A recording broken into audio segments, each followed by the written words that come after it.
வணக்கம் ஆஸ்பிரண்ட்ஸ். இன்னைக்கு நம்ம என்ன பார்க்க போறோம் அப்படின்னு பார்த்தீங்கன்னா, 12ஆம் வகுப்புடைய பாடம் 2 உடைய புக் பேக் கொஸ்டின் ஆன்சர்ஸ் தான் பார்க்க போறோம். ஓகேங்களா? சரி, புத்தகத்தில வந்துட்டு ஆன்சர்ஸோட பார்க்கலாம். ஓகேங்களா? என்ன அப்படின்னு பார்த்தீங்கன்னா, நம்ம ஹிஸ்ட்ரி அகாடமில டெட்டுக்கும், சோசியல் சயின்ஸ்க்கும், நெக்ஸ்ட் டிஆர்பிக்கும் வந்துட்டு ஹிஸ்ட்ரிக்கும் வந்துட்டு கிளாஸ் போயிட்டுருக்கு. ஐ மீன் டெஸ்ட் பேட்ச் போயிட்டுருக்கு. உங்களுக்கு விருப்பம் இருந்தா ஜாயின் பண்ணிக்கோங்க. ஓகேங்களா? ஸோ பாருங்க, என்ன பாடம் அப்படின்னு பார்க்கும்போது, தீவிர தேசியவாதத்தின் எழுச்சி, சுதேசி இயக்கம் அப்படின்றது பாடத்தலைப்பு. ஸோ இப்படி இருக்கும்போது என்ன அப்படின்னு பார்த்தீங்கன்னா, 6ஆம் வகுப்புல ஆல்ரெடி நம்ம 2 பாடம் அப்லோட் பண்ணியிருப்போம். 12ஆம் வகுப்புல இது 2வது படம். ஓகேங்களா? ஸோ வந்துட்டு உங்களுக்கு இப்போ ப்ரீவியஸ் இயர் உடைய கொஸ்டின் பேப்பர்ஸ் ஆல்ரெடி அப்லோட் பண்ணியாச்சு. தென் வந்து புக் பேக் கொஸ்டின்ஸ் அப்லோட் பண்ணிட்டா கொஞ்சம் ஈஸியா இருக்கும் ரிவைஸ் பண்ணுறதுக்கு அப்படின்னா ஓகேங்களா? நம்ம நாளைக்கு இல்ல நாளான்னைக்கு வந்து 4 வீக்ஸ்ல எப்படி வந்துட்டு கவர் பண்ணணும், இம்பார்ட்டன்ட் டாபிக்ஸ் எப்படி கவர் பண்ணுறது, இம்பார்ட்டன்ட் டாபிக்ஸ் எப்படி ரிவிஷன் பண்ணுறது அப்படின்னு நம்ம அப்லோட் பண்ணலாம். ஓகேங்களா? ஸோ முதல் கேள்வி பாருங்க. சூரத்தில் நடைபெற்ற காங்கிரஸ் மாநாட்டில் காங்கிரசின் அடுத்த தலைவராக தேர்ந்தெடுக்கப்படுவதற்கு யாருடைய பெயர் தீவிர தேசியவாதிகளால் முன்மொழியப்பட்டது? அதாவது சூரத்தில் வந்துட்டு ஒரு மாநாடு நடக்கும். என்ன மாநாடு அப்படின்னு பார்த்தீங்கன்னா, ஐஎன்சி மாநாடு சூரத்தில் நடக்கும். அந்த மாநாட்டில் வந்து காங்கிரஸ்க்கு வந்து அடுத்த தலைவரை இவர் தான் அப்படின்னு சொல்லிட்டு தேர்ந்தெடுக்கணும் அப்படின்னு நிறைய பேருடைய பேர்கள் வந்து சொல்கிறாங்க. ஆனால் தீவிர தேசியவாதிகள் வந்து முன்மொழிகிற பேர் யாது அப்படின்னு கேட்குறாங்க. லாலா லஜபதி ராய் அவருடைய பேர் தான் வந்து தீவிர தேசியவாதிகள் வந்து முன்மொழிகிறாங்க. அதுக்கடுத்தது பாருங்க ஸ்டேட்மெண்ட் கொஷின். 1905 மேற்கொள்ளப்பட்ட வங்க பிரிவினை ஆங்கிலேயரின் பிரித்தாளும் கொள்கைக்கு மிக சிறந்த உதாரணமாகும். ஓகே, ஃபஸ்ட்டு நம்ம படிச்சுக்கலாம், அதுக்கப்புறம் சொல்கிறேன். 1905 நடைபெற்ற கல்கத்தா மாநாட்டில் சுரேந்திரநாத் பானர்ஜி பிரிட்டிஷ் பொருட்களையும் நிறுவனங்களையும் புறக்கணிக்க அழைப்பு விடுத்தார். அடுத்தது பாருங்கள், 3வது ஸ்டேட்மெண்ட். 1905 ஆகஸ்ட் 7 நடைபெற்ற டவுன்ஹால் கூட்டத்தில் சுதேசி இயக்கம் குறித்து முறையான அறிவிப்பு வழங்கப்பட்டது. இந்த 3 கூற்றுகளில் எது சரி தவறு அப்படின்னு கேட்டிருக்காங்க.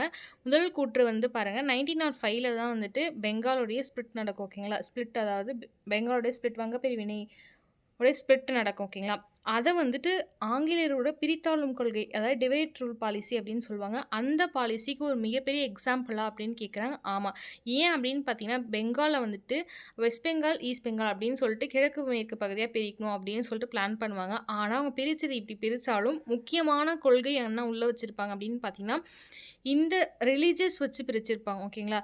இந்த சைடு இருக்கக்கூடிய பெங்கால் இருக்கவங்க இந்த மொழி பேசுகிறவங்க, இந்த சைடு பெங்கால் இருக்கவங்க இந்த மொழி பேசுகிறவங்க, ஜாதி ரிலீஜியஸ் வச்சு உள்ள பிரித்ததுனால தான் இது ஆங்கிலேயரோட டிவைட் ரூல் பாலிசியோட மிகப்பெரிய ஒரு எக்ஸாம்பிள் அப்படின்னு சொல்லலாம். இன்னொன்று என்ன இந்த இடத்துல அப்படின்னு பார்த்தீங்கன்னா, 1905 வங்க பிரிவினை அப்படின்ற ஒரு விஷயம் ஞாபகம் வச்சுக்கோங்க. அதே ஆண்டு பாருங்க, கல்கத்தா மாநாட்டில் வந்து என்ன நடக்குது அப்படின்னு பார்த்தீங்கன்னா, சுரேந்திரநாத் பானர்ஜி இந்த கேள்வி எம்சிக்யூவில் எப்படி கேட்பாங்கன்னா, 1905 கல்கத்தா மாநாட்டில் தலைவராக இருந்தவர் யார்? இல்லைனா கல்கத்தாவில் வந்து யார் தலைவராக இருந்தாங்க, இல்லை எந்த இயர்னு கேட்கலாம். ஓகேங்களா? ஸோ கேள்வி வந்து எப்படி வேணாலும் கேட்கலாம். ஸோ அவர் என்ன சொல்கிறாரு, சுரேந்திரநாத் பானர்ஜி அப்படின்னு பார்த்தீங்கன்னா, பிரிட்டிஷ் பொருளில் வந்து நம்ம எதுவுமே யூஸ் பண்ணக்கூடாது, அவங்களுடைய நிறுவனங்களை புறக்கணிக்கணும் அப்படின்ற மாதிரி சொல்கிறார். ஓகேங்களா? அழைப்பு விடுக்கிறார். 3வது பாயிண்ட் பாருங்கள். 1905 ஆகஸ்ட் 7 நடைபெற்ற டவுன் ஹால் கூட்டத்தில் சுதேசி இயக்கம் குறித்து முறையான அறிவிப்பு வழங்கப்பட்டது. ஸோ இங்கே இன்னொரு விஷயம் நீங்கள் என்ன கவனிக்கணும் அப்படின்னு பார்த்தீங்கன்னா, 1905 ஆகஸ்ட் 7 அப்படின்ற டேட்டை வந்து குறிச்சிக்கோங்க. இந்த கேள்வி எப்படி மாறாக கேட்பாங்க அப்படின்னா வந்துட்டு, டவுன்ஹால் கூட்டம் சுதேசி இயக்கத்தால் நடத்தப்பட்ட ஆண்டு அல்லது வந்து டேட். ஓகேங்களா? என்ன அப்படின்னு கேட்பாங்க. ஓகேங்களா? நாள் அல்லது தேதி இந்த மாதிரி கேட்கலாம். இல்லை 1905 ஆகஸ்ட் 7 நடைபெற்ற டேஷ் கூட்டத்தில் சுதேசி இயக்கம் குறித்து முறையான அறிவிப்பு வழங்கப்பட்டது அப்படின்னு கேட்கலாம். ஓகேங்களா? ஸோ இதுக்கு இங்கே ஸ்டேட்மெண்ட்டுக்கு பார்த்தீங்கன்னா, மேற்கண்ட அனைத்தும். நெக்ஸ்ட்டு பொறுத்துக்க பாருங்கள். இந்திய பத்திரிகை சட்டம் 1910. இந்த பக்கம் என்னன்னா, பிடிவெள்ளி கழகம், சுயராஜ்யம், சுதேசி. இதில் உங்களுக்கு ஒன்று தெரிஞ்சால் கூட ஈஸியாக அடிச்சிடலாம். ஸோ பாருங்கள், உங்களுக்கு எது தெரியுது அப்படின்னு பார்த்தீங்கன்னா, சுயராஜ்யம். சுயராஜ்யம்னா என்ன? சுய ஆட்சி. இங்கே இருக்கிறதுக்கு என்ன, செல்ஃபாக பண்ணுற செல்ஃப் கவர்னன்ஸ் தான் சுயாட்சி அப்படின்னு சொல்லுவாங்க. ஸோ இப்போ இது ஒன்று தெரிஞ்சிச்சா, அப்போ ஸ்கிப் எலிமினேஷன் மெத்தடுக்கு போகலாம். அப்போ பியும் டியும் ரெண்டும் இல்லை. சரி, ஓகே. வேறு என்ன உங்களுக்கு தெரியும் அப்படின்னு பாருங்கள், சுதேசி. ஸோ சுதேசினா உங்களுக்கு என்ன அப்படின்னு பார்த்தா, கல்விக்கான தேசிய கழகம் அப்படின்னு சொல்லிட்டு உங்களுக்கு தெரிஞ்சிருக்குமா? இல்லையே! அப்ப என்ன வரும் அப்படின்னு பார்த்தீங்கன்னா, சார்ந்திருக்கும் நிலைக்கும் எதிரான புரட்சி. ஓகேங்களா? சுதேசி இயக்கம் அப்படின்னு படிச்சிருப்பீங்க. சார்ந்து இருக்கும் எதிரான புரட்சி. ஓகேங்களா? ஸோ, உங்களுக்கு அப்ப இது தெரிஞ்சிருச்சு. அப்ப ஆன்சர் பாருங்களேன். இந்திய பத்திரிகை சட்டம் 1910 அப்படின்னும்போது முதலுக்கு தேசிய அளவிலான செயல்பாடுகளை நசுக்கியது. ஓகேங்களா? விடிவெள்ளி கழகம் அப்படின்னு சொல்லும்போது என்னன்னா, கல்விக்கான தேசிய கழகம். நல்லா வச்சுக்கோங்க. விடிவெள்ளி கழகம்னா கல்விக்கான தேசிய கழகம். சுயராஜ்யம் அப்படின்னா சுய ஆட்சி. சுதேசி அப்படின்னா சுதேசி அப்படின்னா சார்ந்திருக்கும் நிலைக்கு எதிரான புரட்சி. அதாவது சார்ந்திருப்பாங்க பார்த்தீங்களா? அதுக்கு எதிரான புரட்சி அப்படின்னு சொல்றாங்க. அதுக்கு அடுத்தது பாருங்க. இது எது பொருந்தியுள்ளது அப்படின்ற மாரி கேட்டிருக்காங்க. ஏ. பங்கிம் சந்திரா சாட்டர்ஜி ஆனந்த மடம். ஓகேங்களா?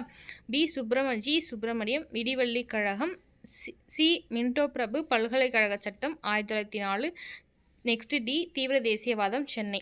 சரி, ஓகே. இங்க ஏன் வந்துட்டு எது பொருந்திருக்கு அப்படின்னு ஃபஸ்ட்டு பார்த்தலாம். பங்கிம் சந்திர சாட்டர்ஜி ஆனந்த மடம். உங்களுக்கு ஞாபகம் இருக்குங்களா? ஆனந்த மடம் அப்படின்றது ஒரு பத்திரிகை. ஸோ, அதுக்கு இவர் தான் கரெக்டாக பொருந்தியிருக்காரு. ஜி. சுப்பிரமணியம் வந்து விடிவெள்ளி கழகம். இப்போ தான் படித்தோம். விடிவெள்ளி கழகம் அப்படின்னா வந்து கல்விக்கான தேசிய கழகம் அப்படின்னு படித்தோம். ஸோ, அப்போ கண்டிப்பாக இவர் வரமாட்டார். மின்டோ பிரபு உங்களுக்கே தெரியும். 1909களில் வந்துட்டு மின்டோ மார்லி ரிஃபார்ம் ஆக்ட் அப்படின்ற ஒரு விஷயத்தை சீர்திருத்தத்தை கொண்டு வரவர். தீவிர தேசியவாத மையம் வந்து எங்கே இருக்குது அப்படின்னு கேட்டிருக்காங்க. சென்னையில இருக்குது. சென்னையில் இல்லை. ஸோ, இதில் என்ன கரெக்ட் அப்படின்னு பார்த்தீங்கன்னா, பங்கிம் சந்திர சாட்டர்ஜி ஆனந்தமடம் கரெக்டு. 5வது கேள்வி. கல்கத்தாவில் அணுசீலன் சமிதியை நிறுவியவர் யார்? ஓகேங்களா? கல்கத்தாவில் அணுசீலன் சமிதியை நிறுவியவர் யார்? ஏ. புலின் பகாரிதாஸ். பி. ஹேமச்சந்திரா கானுங்கோ. சி. ஜதீந்திரநாத் பானர்ஜி மற்றும் பரித் குமார் கோஷ் ஆகியவர்கள். இ. ஹுதிராம் போஸ் மற்றும் பிரடி புலாசாக்கி. இது ஆக்சுவலாக ரொம்ப இம்பார்ட்டன்ட். இந்த டாப்பிக்லேருந்து கண்டிப்பாக பிஜிடிஆர்பிக்கு வந்துட்டு ஒரு கொஸ்டின் வரும் அப்படின்னு எதிர்பார்க்கலாம். என்ன அப்படின்னு பார்த்தீங்கன்னா, இந்த டாப்பிக்கும் சரி, அதே போல் வந்துட்டு அந்த ரைட்டர்ஸ் இருப்பாங்க பார்த்தீங்களா, பத்திரிகை உருவாக்கியவர்கள் இந்தியாவில் மட்டுமல்லாமல் இங்கே நீங்கள் வந்து பார்த்தீங்கன்னா, இந்த லண்டனில் சில பேர் பத்திரிகை வந்து இந்தியர்கள் வந்து உருவாக்குவார்கள். ஸோ, அதையுமே படிச்சுக்கணும். உங்களுக்கு முடிஞ்ச ஷார்ட்கட் சொல்கிறேன். கிட்டத்தட்ட 20 to 30 பத்திரிகை இருக்கும். அதை படித்தா கண்டிப்பாக ஒன்று வரத்துக்கான வாய்ப்பு இருக்குது. நம்ம ஒரு 2-3 டேஸ்லேருந்து ப்ரிப்பேர் பண்ணி அதுக்கு ஷார்ட்கட் போடலாம். ஸோ, கல்கத்தாவுடைய அணுசீலன் சமிதி யார் ஃபவுண்டர் அப்படின்னு பார்த்தீங்கன்னா, ஜதீந்திரநாத் பானர்ஜி மற்றும் பரித் குமார் கோஷ் அவர்கள் தான் வந்துட்டு கல்கத்தாவுடைய அணுசீலன் சமிதி நிறுவியவர். ஓகேங்களா? ஸோ, இது எப்படி ஞாபகம் வச்சுக்கிறது அப்படின்னு பார்த்தீங்கன்னா வந்து கல்கத்தா அணுசீலன் சமிதி. ஸோ, இந்த இடத்துல வந்து கல் அணு ரெண்டுமே ஞாபகம் வச்சுக்கணும். ஸோ, ஸ்டோன் அப்படின்றது ஆட்டம் அப்படின்னு படிப்பீங்க பார்த்தீங்களா? கெமிஸ்ட்ரியில் ஆட்டம் அப்படின்னு சொல்ல அணுக்கள் பார்ட்டிகல்ஸ்னு சொல்லிட்டு. ஸோ, அப்படி வச்சுக்கோங்க. ஒரு ஸ்டோனில் கண்டிப்பாக ஆட்டம் இருக்கும். ஓகேங்களா? ஸோ, ஜதீந்திரநாத் பானர்ஜி மற்றும் பரித் குமார் கோஷ் அப்படின்னு வச்சுக்கோங்களேன். தரநாத்ன்னு இருக்கா? ஜதீந்திரநாத் தரை. ஓகே. தரை வந்து எப்படி போடுவாங்க? கல் வச்சு தான் போடுவாங்க. ஓகேங்களா? அந்த கல் எப்படி இருக்கும் அப்படின்னு பார்த்தீங்கன்னா வந்துட்டு பரிந்துரை பண்ணுவாங்க. இப்படி நல்ல கல்லாக தான் வந்துட்டு பரிந்துரை பண்ணணும் அப்படின்னு சொல்லிட்டு பரிந்துரை பண்ணுவாங்க. ஓகே. கல்கத்தான கல் அணுசீலன் அப்படின்னா ஆட்டம்ஸ்ன்னு வச்சுக்கோங்க. நெக்ஸ்ட் வந்து தரநாத். ஓகே. அதை வந்து எப்படி கொடுப்பாங்க அப்படின்னு பார்த்தீங்கன்னா பரிந்துரைச்சு நல்ல கல்லாக தான் கொடுப்பாங்க. நெக்ஸ்ட்டு பாருங்கள். 6வது கேள்வி. கூற்று காரணம். 1905 அக்டோபர் 16 துக்க நாளாக அனுசரிக்கப்பட்டது. காரணம், மேற்படி நாளில் வங்காளம் முறைப்படி 2 மாகாணங்களாக பிரிக்கப்பட்டது. ஸோ, நம்ம முதலே சொன்னோம். அதாவது வங்க பிரிவினை வந்து 1905களில் நடக்கும் அப்படின்னு சொல்லிட்டு டேட் ஞாபகம் வச்சுக்கோங்க. அக்டோபர் 16. இந்த நாள் வந்து ஒரு துக்க நாளாக அனுசரிக்கிறார் அப்படின்னு சொல்லிட்டு கூற்றில் கொடுத்துருக்காங்க. அதுக்கான காரணம் என்ன அப்படின்னு பார்த்தீங்கன்னா, இந்த நாளில் தான் வந்துட்டு கல்கத்தா, அதாவது மேற்கு வங்காளம் வந்து 2 பிரிவுகளாக பிரிக்கப்பட்டது. அதன் காரணமாக துக்க நாளாக அறிவிக்கிறார்கள் அப்படின்றது கரெக்டு. ஸோ, கூற்று மற்றும் காரணம் இரண்டுமே சரி. காரணம் கூற்றை விளக்குகிறது. ஓகேங்களா? 7வது கேள்வி பாருங்கள். அதுவும் கூற்று காரணம் தான். ஸோ, வ.உ. சிதம்பரம் சுதேசி கப்பல் நிறுவனத்தை தொடங்கினார். உங்களுக்கே தெரியும். கூற்று கரெக்ட். காரணம் பாருங்க, இந்திய கடற்கரைகளில் ஆங்கிலேயர்களின் முற்றுரிமையை அவர் எதிர்த்தார். ஸோ, பாருங்களேன். வ.உ. சிதம்பரம் சுதேசி கப்பல் நிறுவனத்தை தொடங்கினார். காரணம் பாருங்க, இந்திய கடற்கரையில் வந்து ஆங்கிலேயர்களுடைய முற்றுரிமையை அவர் எதிர்த்தார்னா கூற்று மற்றும் காரணம் சரி. காரணம் கூற்றை விளக்குகிறது. 8வது கேள்வி பார்க்கலாம். சுப்பிரமணிய பாரதி குறித்து பின்வரும் எந்த கூற்று தவறானது? நான் எப்பயுமே சொல்கிறது தான், தவறானது சரியானதுன்ற வார்த்தையை பார்க்காம நம்ம மேக்ஸிமம் வந்து தவறானதுக்குமே சரியானதை கரெக்டாக போட்டு வந்து அப்புறம் தான் ரியலைஸ் பண்ணுவோம். ஓகேங்களா? ஸோ, நீங்கள் வந்து அந்த கேள்வியை வந்து நல்லா நீங்கள் வாசிக்கும் போதே அந்த கேள்வியில் தவறு இருக்கா சரி இருக்கா அப்படின்னு பார்த்துக்கோங்க. ஸோ, பாருங்கள். அப்போ ஃபஸ்ட்டு கரெக்டானதை பார்த்துலாம். பாரதி சுதேசமித்ரன் இதழ்துணை ஆசிரியராக இருந்தார். ஆமாம். சுதேசமித்ரனில் யார் வந்து இதழாசிரியராக, அதாவது துணை ஆசிரியராக இருப்பா அப்படின்னு பார்த்தா பாரதி. பாரதி திலகரின் புதிய கட்சியின் சித்தாந்தங்கள் என்ற நூலின் தமிழ் மொழியில் மொழிபெயர்த்தவர். பாரதியார் இருக்கார் பார்த்தீங்களா, அவர் வந்து திலகருடைய புதிய கட்சி இருக்கு பார்த்தீங்களா, அதோடைய சித்தாந்தங்கள் வந்து ஒரு நூலாக வந்து தமிழில் மொழிபெயர்த்தார். இந்த கேள்வி எப்படி எம்சிக்யூவில் கேட்பாங்கன்னா, திலகரின் புதிய கட்சி சித்தாந்தங்கள் என்ற நூலை தமிழில் மொழிபெயர்த்தவர் யார் அப்படின்னு கேட்பாங்க பாரதி. இல்லை பாரதி புதிய கட்சி சித்தாந்தங்கள் என்ற நூலை தமிழில் மொழிபெயர்த்தால் அந்த புதிய கட்சி சித்தாந்தம் யாருடையது அப்படின்னு கேட்பாங்க திலகர். ஸோ எப்படி வேணாலும் அவங்க கேட்கலாங்க, கேட்கணும்னு நினச்சா. சரி பாருங்க, டி வந்து பாரதி பெண்களுக்கான சக்கரவர்த்தினி என்ற இதழ் ஆசிரியராக இருந்தார். கரெக்ட். ஏன்னா பெண்களுக்காக தொடங்கப்பட்ட இதழ் தான் வந்து சக்கரவர்த்தினி. அதோடைய ஆசிரியர் யார் அப்படின்னு பார்த்தீங்கன்னா பாரதி.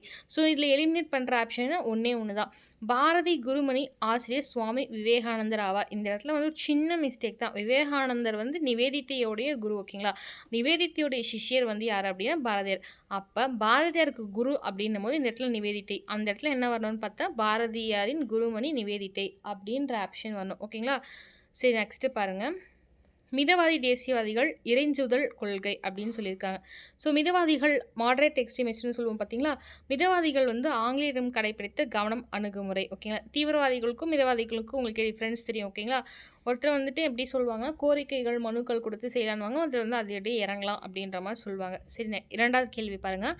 மகாதேவ் கோவிந்த் ரானடே விளக்க சுதேசி கொள்கை. மகாதேவ் கோவிந்த் ரானடே 1872 பூனாவில் சொற்பொழிவு நிகழ்த்தினார். சுதேசி என்பதன் பொருள் ஒருவரது நாட்டிற்கு சொந்தமான என விளக்கினார்.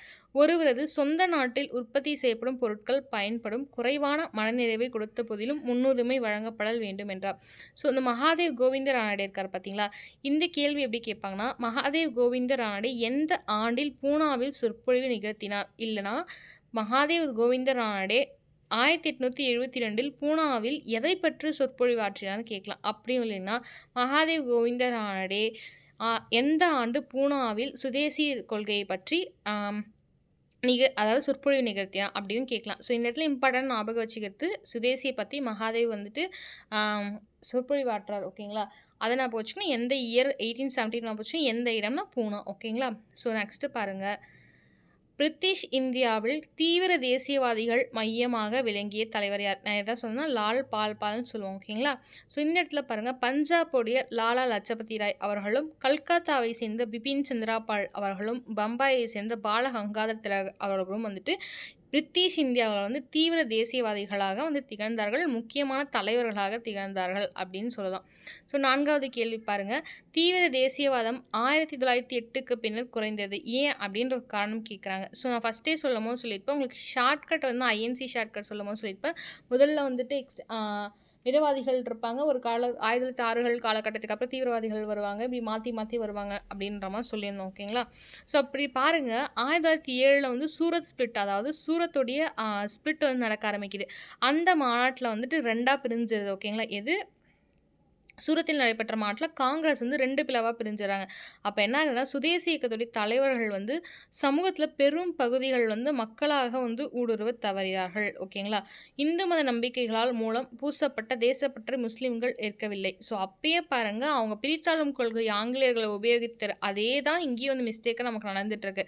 ஸோ இங்கே என்ன ஆகுது அப்படின்னு பார்த்தீங்கன்னா, இந்துக்களால் நம்பிக்கையாக பூசப்பட்ட, அதாவது இந்துக்களால் நம்பப்பட்ட ஒரு சில விஷயத்தை வந்து முஸ்லீம்கள் வந்து நம்பவில்லை அப்படின்ற மாதிரி கூற்று வைக்கிறாங்க. முக்கியமாக இந்த இடத்துல என்னென்னா, எந்த கேள்வி இங்கே எப்படி கேட்பாங்கன்னா, அதாவது எந்த மாநாட்டில் வந்துட்டு காங்கிரஸ் 2ஆக பிரிந்தது அப்படின்னு கேட்கலாம். இல்லை எந்த ஆண்டு சூரத்தில் நடைபெற்ற மாநாட்டில் காங்கிரஸ் 2ஆக பிரிந்தது அப்படின்னு கேட்கலாம். ஸோ தேசிய இயக்கத்தை ஒடுக்கிய காலனி அரசு மேற்கொண்ட அடக்குமுறைகள்லாம் பாருங்கள், ரொம்ப முக்கியமான விஷயம். 1904 பல்கலைக்கழக சட்டம், 1907 பொது கூட்டங்கள் சட்டம், 1908 வெடிமருந்து சட்டம், அதே 1908 தூண்டுதல் குற்றச்சட்டம், 1910 இந்திய பத்திரிகை சட்டம். ஃபஸ்ட்டு கொஸ்டினை பார்ப்போம், 1910 இந்திய பத்திரிகை சட்டம் அப்படி தான் ஸ்டார்ட் பண்ணும். ஸோ இந்த அரசுகள் மேற்கொண்ட அடக்குமுறையை வந்து நம்ம எப்படி ஞாபகம் வச்சுக்கிறது இயர் அப்படின்னு பாருங்கள். ஓகேங்களா, ஸோ பல்கலைக்கழகம் அப்படின்னா என்ன, யூனிவர்சிட்டி. ஓகேங்களா, ஸோ யூனிவர்சிட்டி வந்து எந்த டைமுக்கு எண்ட் பண்ணுவாங்க, 4 மணிக்கெலாம் எங்களுக்கு வந்து முடிச்சிருவாங்க யூனிவர்சிட்டி அப்படின்னு வச்சுக்கோங்க. நெக்ஸ்ட்டு அலுவலக ரகசிய சட்டத்தில் திருத்தம், அது பார்த்தீங்கன்னா இயர். ஆஃபீஸ் எத்தனை மணிக்கு முடியும், 4 மணிக்கு முடிஞ்சிடும். அது என்ன ரகசியமாக பேச போகிறோம் நம்ம, அதுக்கப்புறம் 4 மணிக்கெலாம் ஆஃபீஸ் முடிஞ்சிடும் அப்படின்ற. நெக்ஸ்ட்டு பாருங்கள், பொது கூட்டங்கள் சட்டம். ஓகே. ஸோ ஆஃபீஸ் முடிச்சுட்டு என்ன பண்ணுவாங்கன்னா, டீ கடைக்கு போவோம். டீ கடைக்கு போய் என்ன பண்ணுவோம், சும்மா பொதுவா என்னென்ன காசிப்ஸ் பேசுவோம். எத்தன மணி வரைக்கும்? 7 மணி வரைக்கும் ஓகேங்களா. ஸோ 4 மணிக்கு ஆஃபீஸ், யுனிவர்சிட்டீஸும் ஆஃபீஸ விட்டு 7 மணி வரைக்கும் டீ கடையில பேசுவோம், பொதுக்கூட்டம். ஸோ 8 மணிக்கு பாருங்க வெடிமருந்து சட்டம் ஓகேங்களா. 8 மணி ஆனாலும் வந்துட்டு ஒரு சீரியல் போடுவாங்க. அப்படியே வெடிமருந்து மாரி சவுண்ட் வைப்பாங்க சீரியல். ஸோ நாங்க வந்துருவோம் அப்படின்னு சொல்றாங்க. நெக்ஸ்ட்டு அதே 8 தூண்டுதல் குற்ற சட்டம் அப்படின்னா வந்துட்டு 8 மணிக்கு வந்துட்டு சாப்பிட்டு தூங்கணும்னு பார்த்தா, ஓகே தூங்கணும். ஓகே தூங்கணும்னு பார்த்தா வந்துட்டு விட மாட்டேங்கிறாங்க. நெக்ஸ்ட் 1910 இந்திய பத்திரிகை சட்டம். ஸோ 10 மணிக்கு என்ன அப்படின்னு பார்த்தா வந்து பத்திரிகை சட்டம் ஓகேங்களா. 10 பத்திரிகை, 10 பத்திரிகை பெருசா டிஃபரன்ஸ் இல்ல. ஸோ வந்து ஒரு கதை ஓகேங்களா. 4 மணிக்கு வந்து ஸ்டூடெண்ட் யுனிவர்சிட்டி முடிச்சுட்டு ஆஃபீஸ்ல ஒர்க் பண்றவங்க முடிச்சுட்டு என்ன பண்றாங்கன்னா, பொதுக்கூட்டம் வந்து அதாவது டீ கடைக்கு வராங்க. டீ கடைக்கு வந்து என்ன பண்றாங்கன்னா, பொதுக்கூட்டம் 7 மணி வரைக்கும் பேசிட்டு 8 மணிக்கு என்ன பண்றாங்க, தூங்கலாம்னு நினைக்கிறாங்க. ஒரு வெடிமருந்து மாரி சீரியல் சவுண்ட் கேட்டுக்குது அதே 8 மணிக்கு. அப்புறம் 10 மணிக்கு பத்திரிகை சட்டம். ஓகே 10 பத்திரிகை. முடிஞ்சதுங்களா? நெக்ஸ்ட் பாருங்க. காங்கிரஸ் 2ஆக பிளவுபட காரணமாக சூரத் மாநாட்டின் செயல்முறைகள் என்ன? ஸோ நம்ம படிச்சோம். காங்கிரஸ் வந்துட்டு 1907 வந்து சூரத் ஸ்பிளிட் நடந்துச்சு. ஸோ வந்து காங்கிரஸ் 2ஆக பிரியப்பட்டது அப்படின்னு படிச்சோம். அதுக்கான காரணம் என்ன? காசஸ் என்ன அப்படின்னு பார்க்கும்போது, காங்கிரஸுடைய தலைவர்கள் இருக்காரு பார்த்தீங்களா? மிதவாதிகளுடைய தலைவர் ராஜ் பிஹாரி கோஷ் வந்து பெயரை வந்து முன்வைக்கிறாங்க. ஓகேங்களா? ஸோ காங்கிரஸுடைய தலைவராக தீவிரவாதிகள் வந்து லாலா லஜபதி ராய் பெயரை முன்வைக்கிறாங்க. ஸோ இந்த கேள்வி ரொம்ப முக்கியமான கேள்வியா கேட்கலாம். இந்த இடத்துல எப்படி கேட்பாங்க அப்படின்னு பார்த்தீங்கன்னா, காங்கிரஸ் தலைவராக மிதவாதிகள் யாருடைய பெயரை முன்மொழிந்தார்கள்? இல்ல தீவிரவாதிகள் வந்து யாருடைய பெயரை முன்மொழிந்தார்கள் அப்படின்னும் கேட்கலாம். இல்ல வந்து எந்த மாநாட்டில் தீவிரவாதிகளும், மிதவாதிகளும் லாலா லஜபதி ராய் பெயரையும், ராஜ் பிஹாரி பெயரும் வந்து முன்மொழிந்தார்கள் அப்படின்னும் கேட்கலாம். ஸோ பாருங்க, இப்படி வந்து ஒவ்வொருத்தரும் ஒவ்வொரு பேரை முன்மொழியும்போது இயக்கத்துல வந்து ஒரு பிளவு ஏற்படுது. ஓகேங்களா? அத தவிர்க்கிறதுக்காக என்ன பண்றாங்கன்னா, தீவிரவாதிகளை சேர்ந்த லாலா லஜபதி ராய் என்ன பண்றாரு, நான் போட்டியே போடல. போட்டி போட்டா தானே நமக்குள்ள சண்டை வருதுன்னு சொல்லிட்டு, அவர் என்ன பண்றாருன்னா, அதுலேருந்து விலகுறாரு. ஓகேங்களா? போட்டிய. மிதவாதிகள் என்ன பண்றாங்கன்னா, கல்கத்தா தீர்மானங்களை வந்து நீக்க கோரி தீவிரவாதிகளை வந்து எதிர்க்கிறாங்க. ஓகேங்களா? ஸோ வந்து கல்கத்தால வந்து நீங்க என்ன பண்றீங்க, நிறைய தீர்மானங்கள்லாம் வந்து நீக்கணும் அப்படின்னு சொல்லிட்டு கோரி என்ன பண்றாங்க, தீவிரவாதிகளை எதிர்க்கிறாங்க. ஸோ ஆக்சுவலா பாருங்களேன், தீவிரவாதிகள் அப்படின்னும் போது அந்த இடத்துல வந்து நமக்கு எப்படின்னா வந்துட்டு ரொம்ப ஆக்ரோஷமானவர்கள் அப்படின்னு நமக்கு பதிவு இருக்கும். ஏன் அப்படின்னு பார்த்தீங்கன்னா, இவர்கள் மிதவாதிகள் அவர்கள் என்ன பண்ணுவாங்கன்னா வந்து கோரிக்கைகளும் மனுக்களும் கொண்டு எல்லாத்தையும் சரி பண்ணணும். ஆங்கிலேயர்களிடம் பிரச்சனை எதுவும் வரக்கூடாது, துப்பாக்கி சூடுகள் நடத்தக்கூடாது, உயிர் போகக்கூடாதுன்னு இருப்பாங்க. ஆனால் தீவிரவாதிகளை சேர்ந்தவர்கள் எப்படி அப்படின்னு பார்த்தீங்கன்னா, பத்திரிகைகள் மூலம் ஆங்கிலேயர்களை வந்துட்டு அதாவது பத்திரிகைகள் மூலம் ஆங்கிலேயர்களையும் வந்துட்டு இது பண்ணியிருப்பாங்க. ஓகேங்களா? அதாவது எப்படின்னா டம்ப் பண்ணியிருப்பாங்க. தென் வந்து தமிழர்களை வந்துட்டு எழுச்சி அதாவது பேட்ரியட்டிசம் உருவாக்கியிருப்பாங்க. தென் அது மட்டும் இல்லாமல் வந்துட்டு ஸ்ட்ரைட் அண்ட் ஃபார்வர்டாக இருக்கக்கூடியவங்க. ஆனால் இந்த இடத்துல பாருங்கள், லாலா லஜபதி ராய் அவர்கள் வந்து தீவிரவாதியை சேர்ந்தவர்கள். ஆனால் அவர் தான் போட்டியை விட்டு விலகிறார். அப்போ பார்த்துக்கோங்க அந்த மனசு எப்படியாப்பட்ட மனசு. ஸோ நம்ம ஒன்றா இருக்கணும். அப்போ தான் இந்தியாவிலேருந்து பிரிட்டிஷாரை வெளியே அனுப்ப முடியும் அப்படின்ற தாட் வந்து அவங்களுக்கு பயங்கரமாக இருந்திருக்கு அப்படின்னு தான் சொல்லணும். ஓகேங்களா? அதுக்கடுத்தது பாருங்கள். ஸோ அதுக்கடுத்த கொஷின் பெருசாக இம்பார்ட்டன்ட் இல்லை. 1908 நடைபெற்ற கோரல் நூற்பாலை வேலைநிறுத்தம். இங்கே ஞாபகம் வச்சுக்க வேண்டிய விஷயம் என்ன அப்படின்னா, கோரல் நூற்பாலை வேலைநிறுத்தத்துடைய இயர் அப்படின்னு கேட்டாங்கன்னா 1908. ஓகேங்களா? வ.உ.சி. சுப்பிரமணியன் சிவா இருவரும் வ.உ.சி. மற்றும் சுப்பிரமணிய சிவா இருவரும் தொழிலாளர்களிடம் உரையாற்றினார்கள். கோரல் நூற்பாலை தொழிலாளர்கள் 1908 மார்ச்சில் வேலைநிறுத்தம் செய்தனர். இதை முறியடிக்க தூத்துக்குடி நகரில் உள்ள கூட்டங்கள் நடத்த அரசு தடை விதித்தது. ஆலை முதலாளிகள் பேச்சுவார்த்தை நடத்தி கோரிக்கைகளை ஏற்க முன்வந்தனர். ஸோ இந்த இடத்துல பாருங்கள், இந்த கொஷின் ஏன் இம்பார்ட்டன்ட் அப்படின்னு சொன்னால் 1908கள் அப்படின்னு சொல்லிட்டேன். ஸோ 1908களில் வந்து கோரல் நூற்பாலை வேலைநிறுத்தம் நடக்குது. ஏன் நடக்குது அப்படின்னு பார்த்தீங்கன்னா வந்து யாரால் நடக்குதுன்னா, வ.உ.சி. அவர்களும் சுப்பிரமணிய சிவா அவர்களும் வந்து என்ன பண்ணுறாங்கன்னா, அங்கே இருக்கக்கூடிய தொழிலாளர்கிட்ட லேபர்ஸ் கிட்ட வந்து பேசுகிறாங்க.